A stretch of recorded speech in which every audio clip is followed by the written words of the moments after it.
Olá, é muito gostoso estar aqui mais uma vez e eu peço licença para entrar em sua casa para apresentar o programa Do Jeito do Jonas. Um programa que é feito do seu jeito, do nosso jeito, do jeito do Jonas.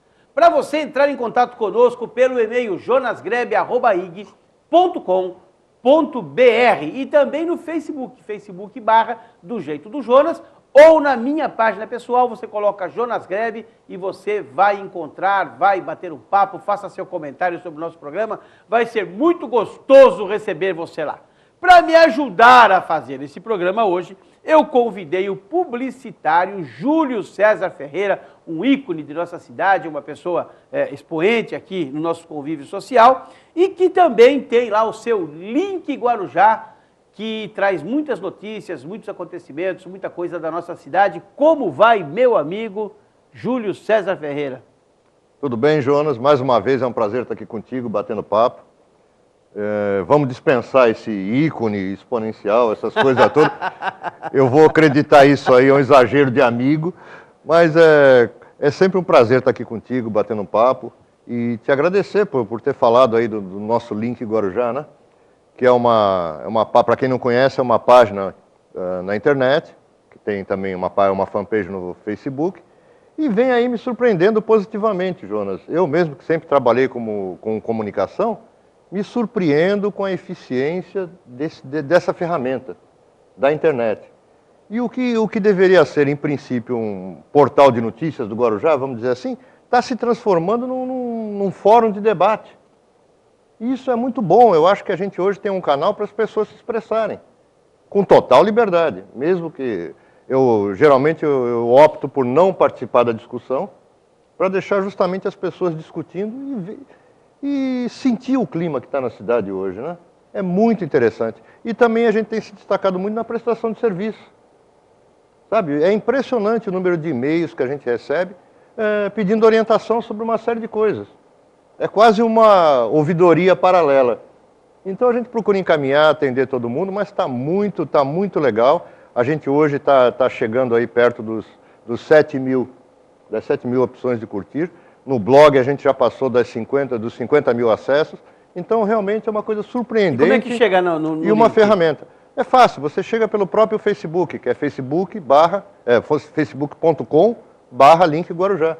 Aí de lá você é encaminhado para o blog. E aí você lê a notícia, comenta. O mais importante é o comentário, é a pessoa comentar. E eu procuro ser o mais... Eu não gosto de falar imparcial, porque a gente nunca é imparcial, né, João? Você sabe, não. Vamos falar quem assim... não tem lado não tem nada, né? Você tem que ter lado. Na pior das hipóteses, a opinião que prevalece é a minha. Então não é imparcial. Então eu procuro ser o mais isento possível. A partir de uma determinada notícia, a gente faz aquele beabá do jornalismo, escuta sempre os dois lados e deixa a conclusão para o leitor. Eu lembro daquele debate Guarujá, né, que tinha quando era Orkut, a Vanúzia, né, Moreira, que cuidava daquilo, e funcionava que era uma maravilha, era um fórum de debate fantástico. João, hoje a gente encontra, quanto tempo faz hoje? Uns 8 anos? 6 anos, 7 anos, né? Hoje a gente ainda encontra gente na rua que fala, poxa vida, que saudades daquilo, porque o que era o Guarujá em Debate? Era um fórum de discussão em tempo real. Então a gente marcava mais ou menos uma certa hora da noite, a gente ia para lá e discussões de altíssimo nível. E você veja que na época participavam pessoas assim, aí sim, pessoas muito conhecidas da cidade. O Canibal, né, que Deus o tenha, né? O Canibal, que era uma mente assim privilegiada, embora fosse um cara extremamente crítico, ferino, irônico, era uma pessoa extremamente inteligente. Mas nós tínhamos lá vereadores participando, o Romazini, por exemplo, me ocorre o Romazini, estava sempre lá, juiz de direito, você lembra do Dr. Silvio Mendonça, estava sempre lá com a gente. Lembro do Matatias. Pessoas da administração na época do Farid, a própria Raifa participou também, dava lá os seus palpites e tal. E eu acho que para cada pessoa que participava tinha um fakezinho, né? Sempre tinha, né? Por um. Eu acho que a proporção era 1 por 1. Alguém que entrava para falar o que pensava, mas tinha medo mas geralmente muita gente às vezes ligada na época à administração, que não podia aparecer, fazer o seu fake. Mas também tinha o lado divertido, os fakes bons tempos, Júlio César, mas é isso aí, a vida anda. Júlio, pegando aqui a minha pauta, eu não sei se você ficou sabendo, mas o presidente da Venezuela, o Maduro, ele é um gênio, né? Ele é um gênio. Ele acha que as pessoas têm que serem felizes por decreto. Então, o que ele fez? Ele criou o Ministério para a Suprema Felicidade Social do Povo Venezuelano. E para começar essa felicidade toda no país, ele antecipou o Natal. Ele baixou um decreto dizendo que esse ano o Natal vai ser em novembro, para o povo ser mais feliz. É para rir ou para chorar? É para rir, é para rir, é para rir. Você pega um cara que dirigiu um ônibus e hoje está dirigindo um país com petróleo, é complicado, né? É complicado. Mas se bem que o Chaves também já vinha fazendo um bocado de bobagem, né? Eu acho que a gente, nós latino-americanos, a gente tem essa tendência de endeusar pessoas, de personalizar, né? Essa necessidade de ídolos, de ter a quem seguir. E o Maduro foi na esteira aí do Chaves, a gente sabe.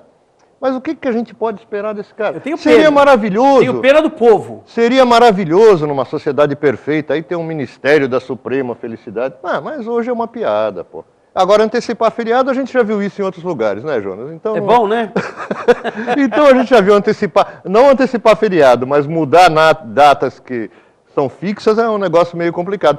E só por curiosidade também, acho que foi a semana passada, esse cidadão aí, o Maduro, ele estava divulgando uma série de imagens no metrô. Eles estavam fazendo no metrô. Numa escavação no metrô. E na escavação, diz que quando a bomba explodiu lá para fazer a escavação, o buraco ficou exatamente a face do Chaves ali estampada. Quer dizer, a gente vai esperar tem que internar esse povo. A gente vai esperar o quê? Tem que internar. Então, ele está lá por eleição, não interessa se foi uma eleição fraudada ou não. Foi fraudada, não é problema nosso, mas a gente sabe. É óbvio que foi fraudada. Mas a gente sabe que a oposição. Essa gente não faz nada sério. Jonas, mas a gente sabe que a oposição também é fraca na Venezuela. Sim. E existe esse culto à personalidade aí do Chaves que foi transferida para o Maduro. Olha. Então, Maduro por Maduro, eu continuo preferindo o nosso aqui. Viu? Hoje é na Venezuela que faz uma coisa dessa, o Ministério da Felicidade, antecipa o Natal para novembro. O meu medo é o pessoal daqui começar a copiar. Porque esse pessoal daqui também é meio fraco da cabeça, viu, Jolinho? De repente começa a copiar isso aí, e daqui a pouco nós vamos ter aí dia de finados em janeiro. Não, finados não, eles não gostam de tristeza, tem algumas prefeituras que já fizeram isso, viu, Jonas? Já, né? Mas você veja aí, a gente não está tão longe disso, não. Só que em vez da Suprema Felicidade, a gente chama de Bolsa Família, sabe? E outros penduricalhos sociais aí que o governo faz, que mantém ele no poder.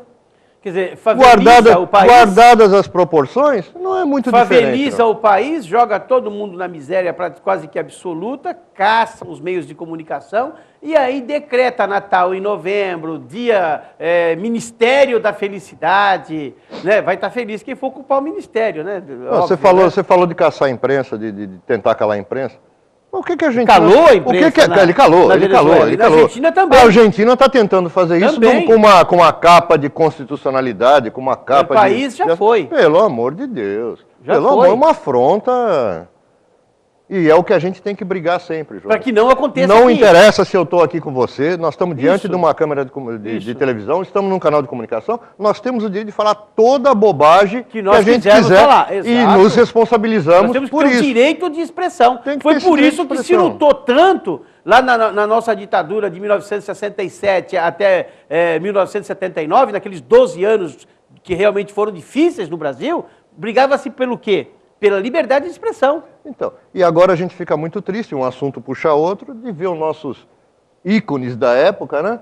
Hoje defendendo uma censura prévia no caso das biografias.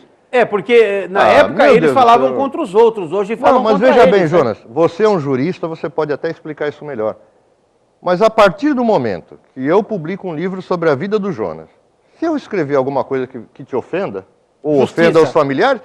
Nós temos ferramentas, mecanismos na lei... De reparação de danos. De reparação de danos. Isso. Aí esse argumento... Mas você proibir escrever não pode. Não, jamais. E você me dá o argumento que a justiça é falha, que isso aí vai demorar 10 anos para ser resolvido, que a tua imagem vai ser desgastada. Pelo amor de Deus. Pô, isso não pode vir nunca de um Caetano Veloso, sabe? Do Gilberto Gil, de Chico Buarque. Jamais, em hipótese nenhuma. Em hipótese nenhuma. Então, é uma distorção. Você lembra aquela música da Elis Regina, do Belchior, se não me engano, que ele fala, nossos ídolos ainda são os mesmos? Os mesmos. Não são mais. Não são mais, até eles mudaram. a coisa vai, né? O Roberto Carlos é a favor da biografia desautorizada de qualquer, ele falou isso na televisão, de qualquer artista. Ele só não disse que a dele não. A dele não pode. Lá atrás ele teve aquele problema, tudo, mas eu acho que o caminho é esse. Né? Escrevam o que quiserem, façam o que quiserem. E se ofender, entra na justiça, pede reparação. Pronto, pede reparação. Mas ó, vamos superar esse assunto aqui.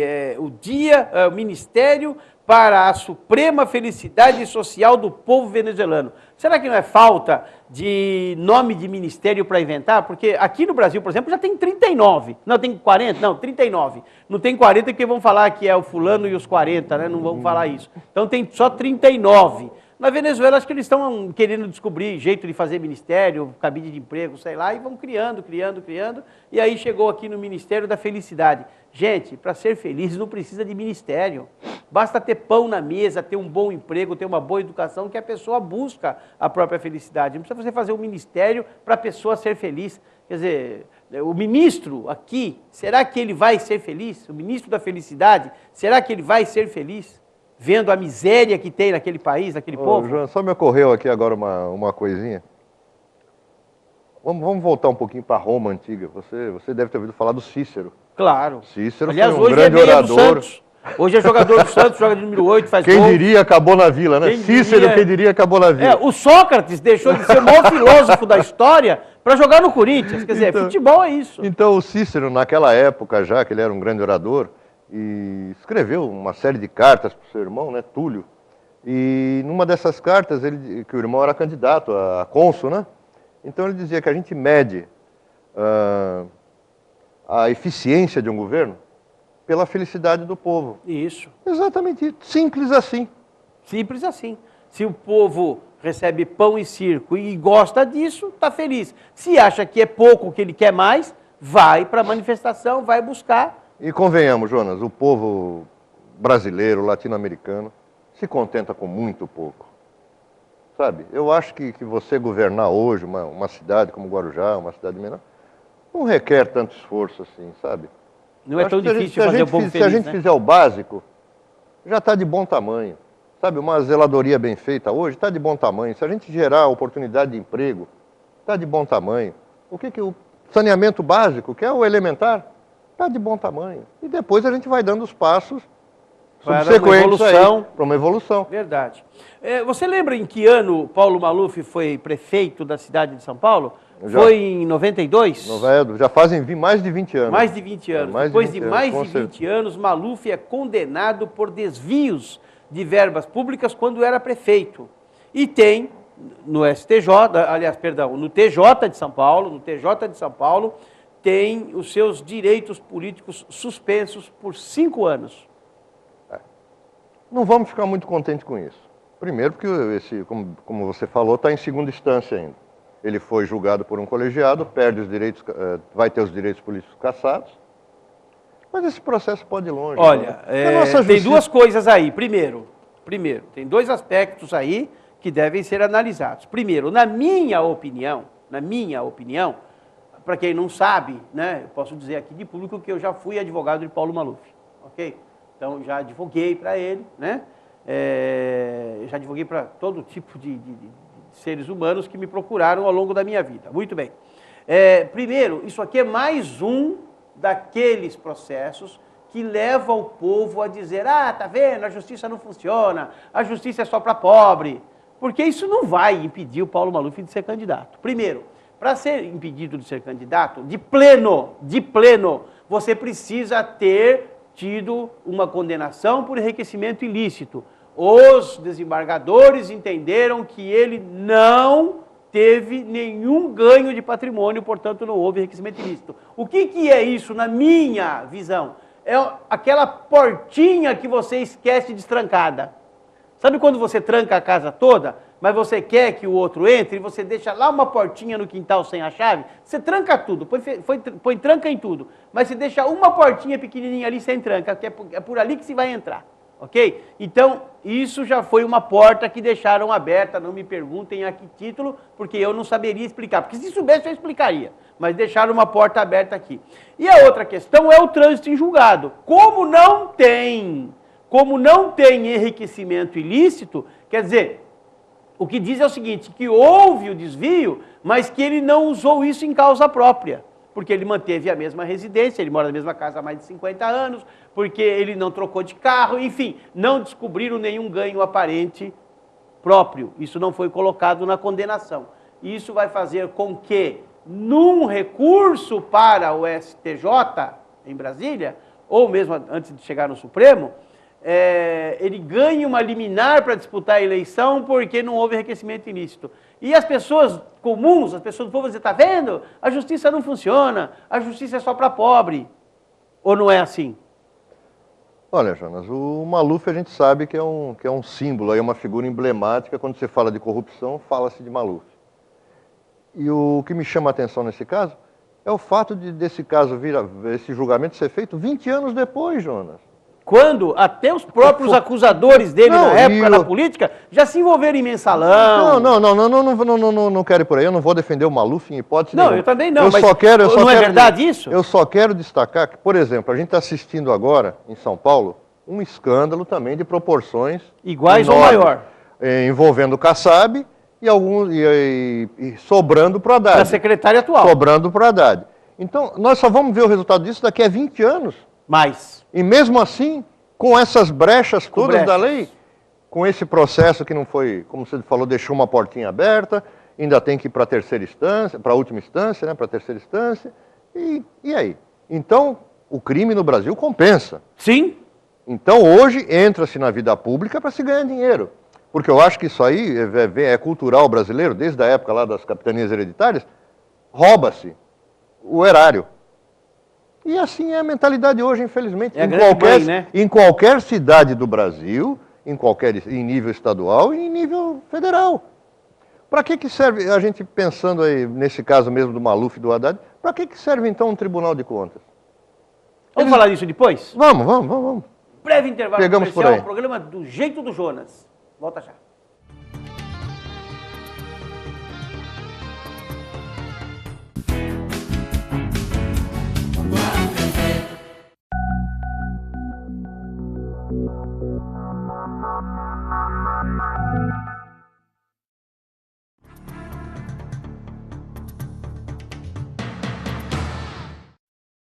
É isso aí, programa do Jeito do Jonas. Para você entrar em contato conosco, jonasgrebe@ig.com.br, no Facebook, do Jeito do Jonas. Na minha página pessoal, colocou lá Jonas Grebe, você encontra a página, entre lá, faça seu comentário, vai ser muito gostoso te receber na nossa página. Estamos falando aqui da condenação do Paulo Maluf. Paulo Maluf condenado a ficar 5 anos sem disputar eleições. Foram condenados o Paulo Maluf e o Reinaldo de Barros, que morreu em 2011, né? E as empresas, que inclusive hoje já estão se manifestando, dizendo que não participaram, não fizeram nada errado, etc, etc. Mas eu falei aqui da questão das pessoas que o acusavam e tal, você disse, eu não vou defender o Maluf. Não é questão de defender o Maluf, Júlio. O que eu quero deixar bem claro é o seguinte, houve naquela ocasião uma grande orquestração política contra Paulo Maluf, de quem hoje o convida para participar do seu governo. Você pega nas eleições agora da Prefeitura de São Paulo, tem uma foto do Lula, do Haddad, do Maluf, né? Juntou o Collor, que foi tão acusado na época, o Zé Dirceu mantinha lá o Marcos Valério, que trabalhava na Caixa, esse Marcos Valério, esse carequinha, que trabalhava na Caixa Econômica Federal, que tirava documentos de forma criminosa, porque tinham sigilo bancário, entregavam para o Zé Dirceu para fazer aquela movimentação toda. Hoje o Collor está abraçado com o Lula. Né? Vota junto, trabalha junto, enfim. O que eu quero dizer aqui é o seguinte, sempre sobra para o pequeno. Quem paga o imposto, quem vai lá regiamente, quem tem descontado na fonte, esse não tem como fugir. Quando chega lá em cima, eles se ajeitam. Os grandes, eles sempre dão um jeito de compor. O pequeno é que sofre. Na briga do Mário e o Rochedo, quem apanha é o Marisco. E tem um nome bonito para isso. Eu gosto muito de eufemismo, né? Tem um eufemismo bonito para isso, chama-se governabilidade. Governabilidade. Então, cabe tudo dentro desse conceito de governabilidade. E se fosse o oposto, se fosse o Collor, que fosse o presidente, também estava lá, também estaria hoje com o Lula. O Lula provavelmente estaria no Senado, seria a mesma coisa. Não sei, porque o Collor, se tivesse composto com o Quércia, não teria caído. Seria a mesma coisa, mas hoje ele compôs. Hoje comporia, na época não compôs. Na época ele não abriu, porque tinha lá a tal da República de Alagoas, que achava que tudo tinha que passar pelas mãos deles. Então, esse caso aí da... E foi cassado porque não compôs com outros segmentos. Mas num segundo momento, hoje, por exemplo, o Collor não formaria essa República do Morrinhos aí que você desculpa, essa República de Alagoas que você está falando. De jeito nenhum. Ele aprendeu. Aprende-se lá dentro. Aprende-se lá dentro. Então, o que a gente vê sempre é esse tipo de coisa, João. No último bloco eu ia falar do Tribunal de Contas, para que serve um Tribunal de Contas? E São Paulo, no caso da corrupção em São Paulo, desse caso dos fiscais, São Paulo tem até um Tribunal Municipal de Contas. O Tribunal de Contas do município de São Paulo, Júlio. Para que serve um Tribunal Municipal? Vereadores. 7 ex-vereadores. E agora? Que foram nomeados por prefeito. Como é que esses camaradas vão fiscalizar a conta de prefeito? Vamos subir uma instância. Tribunal de Contas do Estado. Vamos lá. Aí tem lá 12 nomeados pelo governador. Como é que ele vai fiscalizar o governador? Vamos até o Supremo, não? Vamos até o Supremo? Vamos parar por aqui. Não, vamos chegar no Supremo, tá lá. Então, você pega ontem a Folha de São Paulo, você pega a Folha de São Paulo de ontem, está lá, claro, peguem a Folha de ontem, quem não tiver o exemplar, vai na internet, está lá, claro, a indicação do Joaquim Barbosa pelo José Dirceu. Ele brigou para colocar o Joaquim Barbosa lá. Sabe? Então, tá tudo Jonas, contaminado. Ou não tá? Claro, lógico. Me ajuda aí, cara. Lógico. Então, hoje a gente chega a esse descaramento, sabe, desses casos dos fiscais de São Paulo, sabe? O cara tem um Porsche na garagem. Amarelo. Isso é afronta. Não, eu acho que é uma afronta. Eu acho afronta que e mau gosto. Um Camaro amarelo. Afronta e mau gosto. Tinha que ser um Camaro amarelo. Mas é uma afronta. Esse fiscal, não sei se ele é fiscal, esse agente... Isso é uma certeza de impunidade. Esse agente que tinha um Porsche amarelo, diz que ele chegava no restaurante, eu vi o depoimento ontem lá da mulher que foi lá acusá-lo. Ele chegava no restaurante e falava assim, não quero saber a marca nem o sabor, eu quero o vinho mais caro. Aí traziam para ele uma garrafa de vinho de $4 mil. Diz que ele ia em cassinos e ele punha 5, 10, 20 mil dólares na mesa no cassino, perdia e saía rindo. Quer dizer, não é normal, diz que ele falava para os amigos, eu roubo mesmo. Quer dizer... Mas o que isso... Qual é a leitura que você faz? Coisa de doido. Não é coisa de doido, é coisa de quem tem certeza da impunidade. Entendeu? Isso aí vai arrebentar também com o meu amigo Ayrton Cinto não vai gostar muito, mas o seu Kassab vai pagar um preço muito caro, que ele tinha pretensões ao vir ao governo do Estado. E você vai... E interessante nesse caso também é que pegaram a pessoa certa, né?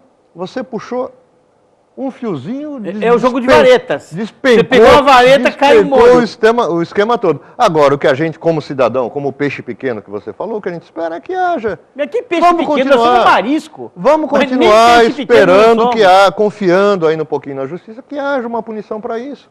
Mas, Júlio, o país não tem leis. Deixa eu sonhar um pouquinho. O país não tem leis. Deixa eu ter a minha Suprema... O Paulo Maluf levou 20 anos para ser julgado aqui em São Paulo. Para sair de Brasília leva 40. Ele vai estar com 103 anos e falando, meus eleitores, eu não vou poder ser candidato com 103 anos.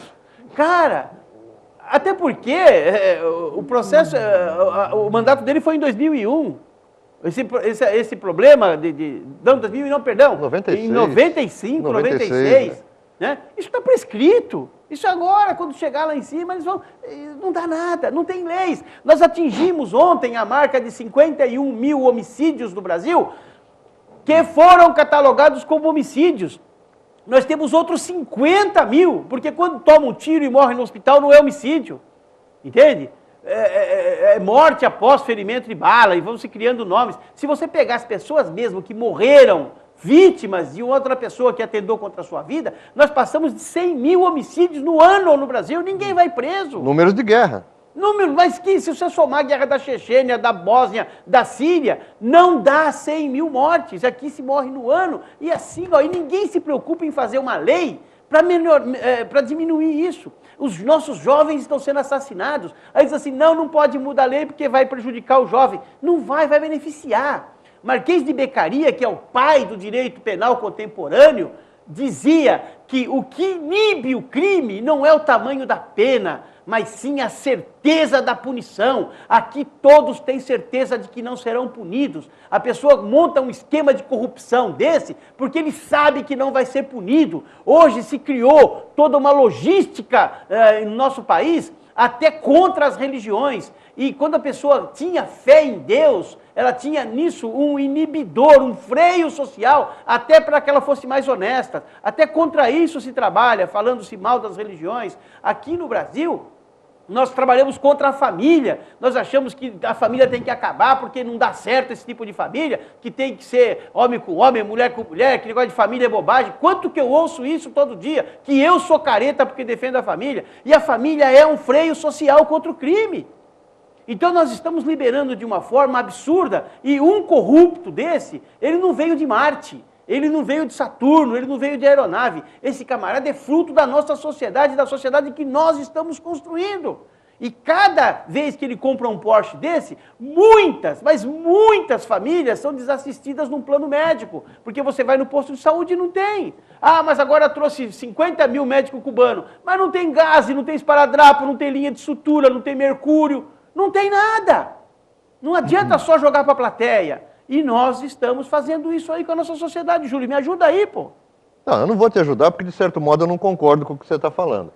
Eu acho que a gente tem que se adaptar, sim, aos tempos que a gente está vivendo. Eu não acho que haja nenhum... E vamos nos adaptar a 100 mil. Eu não acho que tenha nenhum movimento orquestrado contra a família, contra a religião, contra... Não, a gente está vivendo uma época... esses últimos 50 anos, vamos dizer assim, o mundo assistiu aí um avanço tecnológico, social, político muito grande. A gente ainda não se adaptou. Vão haver novos modelos de célula familiar, sim, e a gente tem que entender isso. As religiões estão se tornando cada vez mais ecumênicas, e é assim que tem que acontecer também. Agora, no caso do Brasil, a coisa é um pouquinho diferente. Sabe, você fala, não, a gente precisa mudar a lei. A gente tem que mudar a lei. Tem que mudar a lei, concordo com você. Mas o agente que faz a lei valer, também é muito ruim. E vou citar um exemplo aqui, Jonas. Ontem mesmo, um rapaz pegou um carro sem autorização, uma Mercedes blindada, 160 km por hora na rua, passou um monte de sinal vermelho, atropelou um rapaz de 21 anos, que morreu. Esse cidadão vai para a delegacia, ele não está alcoolizado, e o delegado estabelece uma fiança e não dá o homicídio doloso. O delegado não pediu desculpa para ele? E agora? Só faltou isso, né? Só faltou isso.